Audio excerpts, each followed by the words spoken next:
Hello guys, welcome to trading universe. இன்றைக்கான video என்னென்னா hedging அப்படிங்கிறது ஒரு டீட்டெயிலாக சொல்லிடுறேன். ஃபர்ஸ்ட் ஆஃப் ஆல் ஹெட்ஜிங் அப்படிங்கிறது இப்போ நீங்கள் ஒரு அக்கௌண்ட் வச்சிருக்கீங்க, ஃபண்டட் அக்கௌண்ட் வச்சிருக்கீங்க, இல்லை ரியல் ப்ரோக்கர்னா எக்ஸ்என்எஸ், எல்பாரி, செஸ்ட் மார்க்கெட், எஃபி மார்க்கெட், வேண்டேஜ் அந்த மாதிரி சொல்கிறேன். ஃபண்டட் அக்கௌண்ட்னா ஃபண்டிங் டிப்ஸ், ஃபண்டட் நெக்ஸ்ட் அந்த மாதிரி கோட் ஃபண்டட் ட்ரேடர் அந்த மாதிரி நிறையா இருக்குது.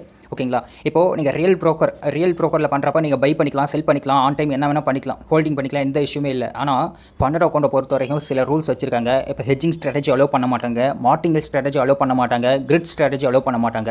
ஓகேங்களா? நிறைய பேர் வந்து இது ஒரு சீக்ரெட்டாக பண்ணுறாங்க. என்னன்னா, இப்போ 4 அக்கௌண்ட் வாங்கிக்கிறாங்க, 2 அக்கௌண்ட்டில் பை பண்ணுறது, 2 அக்கௌண்ட்டில் செல் பண்ணுறது. எப்படி அந்த மார்க்கெட் வந்து ஒரு டேரக்ஷன் போயிடும், நமக்கு வந்து அக்கௌண்ட் பேசும் கிளியர் பண்ணிடலாம். அப்புறம் அந்த 2 அக்கௌண்ட் வச்சு ஒரு அக்கௌண்ட்டில் பை, இன்னொரு அக்கௌண்ட்டில் செல் பண்ணி, ஸோ அதுவுமே நம்ம வந்து பேசி ஈஸியாக கிளியர் பண்ணிடலாம் அப்படின்ற மைண்ட் செட்டில் பண்ணிக்கிட்டு இருக்காங்க. ஸோ அதுக்கான ஒரு ஆன்சர் தான் இதாக இருக்கும். இப்போது ஹெட்ஜிங் அப்படிங்கிறது என்னென்னா, ஆன் டைம் இல்லை இப்போது பை பண்ணியிருப்பீங்க ஒரு பொசிஷன், அந்த அக்கௌண்ட்லேயே பண்ணாலும் சரி, இல்லை டிஃப்ரெண்ட் அக்கௌண்ட்டில் பண்ணுறதாலும் சரி, இல்லை வேறு ப்ராஃபார்மில் பண்ணுறதா இருந்தாலும் சரி, அதுவுமே இஷ்யூ ஆகும். நீங்கள் படித்து பார்த்தீங்கன்னா தெரியும். இப்போ ஒரு 5K அக்கௌண்ட் வச்சிருக்கீங்க, ஒரு இதில் பை அதே அக்கௌண்ட்டில் செல் பண்ணியிருக்கீங்கன்னா அதுவுமே இஷ்யூ ஆகும். இல்லை 2 அக்கௌண்ட் 5K அக்கௌண்ட் வச்சிருக்கீங்க கோட்டில் அப்படின்னாலும், ஒரு அக்கௌண்ட்டில் பை பண்ணியிருக்கலாம், இன்னொரு அக்கௌண்ட்டில் செல் பண்ணியிருப்பீங்க, அதுவுமே இஷ்யூ ஆகும். இல்லை நான் ஃபண்டட் அக்கௌண்ட்டில் கோட்டில் மட்டும் பை பண்ணிக்கிறேன், வேறு ஃபண்டிங் டிப்ஸ், ஃபண்டட் நெக்ஸ்ட்டில் செல் பண்ணிக்கிறேன், புரியுதுங்களா? எப்படி சொல்கிறேன்னு அப்படி பண்ணுறீங்கனாலுமே இங்கே பார்த்தீங்கன்னா 4th பாயிண்ட் அதுதான், hedging between Goat funded trader account and another firms account. Another firms அக்கௌண்ட்னா அந்த ஃபண்டிங் டிப்ஸ், ஃபண்டட் நெக்ஸ்ட்லாம் சொல்கிறாங்க. அவங்க பண்ணுறது எப்படி உங்களுக்கு தெரியல, எனக்கு ஒரு ஆச்சரியமாக தான் இருக்குது. இப்போ கோட்டில் வந்து நீங்கள் பை பண்ணிருக்கலாம், ஃபண்டிங் டிப்ஸை செல் பண்ணியிருக்கீங்க அப்படின்னாலுமே அதுவுமே வந்து கண்டுபிடிச்சி உங்கள் அக்கௌண்ட் ப்ரீச் பண்ணிடுவோம் அப்படின்ற மாதிரி சொல்கிறாங்க.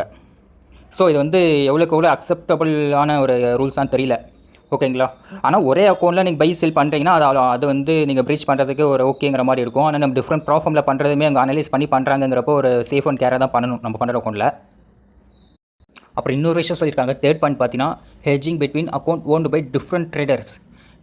எனக்கு இது எப்படி புரியுதுன்னா, இப்போது நீங்கள் ஒரு அக்கௌண்ட் வாங்கியிருப்பீங்க, உங்கள் லொக்கேஷனில் வேறு யாராவது பர்சன் ஏதாச்சும் வாங்கியிருக்கலாம் கோட்டில், நீங்கள் பை பண்ணியிருக்கலாம், அந்த பர்சன் செல் பண்ணியிருக்காங்க அப்படின்னாலுமே அதுவுமே இஷ்யூ ஆக சான்ஸ் இருக்குது அப்படின்ற மாதிரி தான் இந்த பாயிண்ட் வந்து சொல்ல வருதுன்னு நினைக்கிறேன். புரியுதுங்களா? நம்ம லைவ் ப்ரோக்கர், அதாவது எக்ஸ்என்எஸில், அல்பாரி, வேண்டேஜில் எப்படி வேணால் பண்ணிக்கலாம், அதெல்லாம் எந்த விஷயமே இல்லை. ஆனால் இந்த ப்ராஃபார்மில் இந்த ஹெட்ஜிங் ஸ்ட்ராட்டஜி, கிரிட் ஸ்ட்ராட்டஜி, மார்டிங்கெல்லாம் அலோவ் பண்ண மாட்டேன்னு சொல்லிட்டாங்க. ஸோ அதுக்கேற்ற மாதிரி நீங்கள் ஸ்ட்ராட்டஜியை ரெடி பண்ணி பண்ணுங்கோ. அண்ட் தென் இன்னொரு விஷயம், நீங்கள் பேஸ்ட்டு கிளியர் பண்ணிவிட்டு அதுக்கப்புறம் நீங்கள் சர்டிஃபிகேட்லாம் வாங்கிடுவீங்க. அவங்க வந்து இப்போ இன்றைக்கி நீங்கள் இந்த மாதிரி தப்பு பண்ணிட்டீங்க, இப்போ பையும் பண்ணியிருக்கீங்க, செல்லும் பண்ணியிருக்கீங்க அப்படிங்கிறப்ப அவங்க இப்போ வந்து சொல்ல மாட்டாங்க. உங்களுக்கு லைவ் அக்கௌண்ட் கிடைக்கிறதுக்கு முன்னாடி தான் வந்து இந்த மாதிரி நீங்கள் இப்படி பண்ணியிருக்கீங்க, பையும் பண்ணியிருக்கீங்க, செல்லும் பண்ணியிருக்கேன்னு சொல்லுவாங்க. ஸோ நீங்கள் ப்ரீவியஸாக 4 to 5 months டைம் ஸ்பெண்ட் பண்ணி பேஸ்ட்டு கிளியர் பண்ணது வீணாக போயிடும். புரியுதுங்களா? ஸோ சேஃப் அண்ட் செக்யூராக பண்ணுங்கள். ஒரு டைம்க்கு 2 டைம் யோசிச்சுட்டு பார்த்து பண்ணுங்கள். ஓகேங்களா? இந்த வீடியோ பார்த்தீங்கன்னா ஜஸ்ட் வந்து ஒரு எஜுகேஷன் பர்பஸ்க்கான வீடியோ தான். நம்ம வந்து ஃபண்டட் அக்கௌண்ட்டில் என்னென்ன ஹிடன் ரூல்ஸ் இருக்குது, என்னென்ன ரூல்ஸ் இருக்குன்னு ப்ராப்பராக வந்து ரீல்ஸ் மேக் பண்ணி போட்டுக்கிட்டு இருக்கோம். எல்லாருக்கும் யூஸ்ஃபுல்லாக தான் இருக்கும். ஓகேங்களா? நான் வந்து செபி ரெஜிஸ்டர்ட் அட்வைசரும் கிடையாது, ஃபினான்ஷியல் அட்வைசரும் கிடையாது. ட்ரேடிங்கில் ரிஸ்க் இருக்குது. So own research and analyse பண்ணி பண்ணுங்கள். தேங்க்ஸ் ஃபார் வாட்சிங்.